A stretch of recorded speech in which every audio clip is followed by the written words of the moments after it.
পেতে চায়, কারণ তারা তাদের কথা বলবার স্বাধীনতা ফেরত পেতে চায়, কারণ তারা তাদের ভোটাধিকার ফেরত পেতে চায়, কারণ তারা যেই স্বাধীনতার সূচনা হয়েছিল শহীদ রাষ্ট্রপতি জিয়া রহমানের ঘোষণার মাধ্যমে, যেই স্বাধীনতা অর্জিত হয়েছিল শহীদ রাষ্ট্রপতি জিয়া রহমান সহ আমাদের মহান মুক্তিযুদ্ধে অংশগ্রহণকারী মুক্তিযোদ্ধাদের জীবনের ত্যাগের বিনিময়ে সেই স্বাধীন বাংলাদেশের সার্বভৌমত্বতা রক্ষা করতে চায়। তাই তারা বেগম খালেদা জিয়াকে মুক্ত দেখতে চায়, কারণ দেশনেত্রী বেগম খালেদা জিয়া এই বাংলাদেশকে সুস্থ করে রাখবো ইনশাআল্লাহ। মহান আল্লাহ পাক আমাদের সহায় হন। আল্লাহ হাফেজ। বাংলাদেশ জিন্দাবাদ, বাংলাদেশ জাতীয়তাবাদী দল জিন্দাবাদ। শহীদ রাষ্ট্রপতি জিয়া রহমান বিরুদ্ধে দেশনেত্রী বেগম খালেদা জিয়া জিন্দাবাদ। আগামী দিনে রাষ্ট্রনায়ক দেশনায়ক তারেক রহমান জিন্দাবাদ।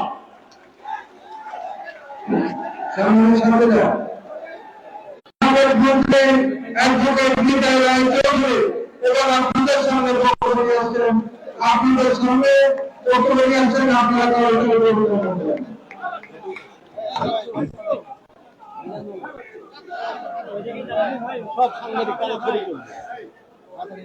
আমাদের প্রিয় নেত্রী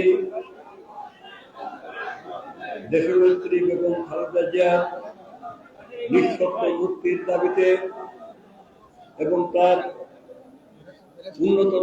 উন্নততর চিকিৎসার দাবিতে আয়োজিত যশোরের এই ঐতিহাসিক টাউন হল ময়দানে এই ঐতিহাসিক জনসভার উপস্থিত জনসভার সভাপতি আমাদের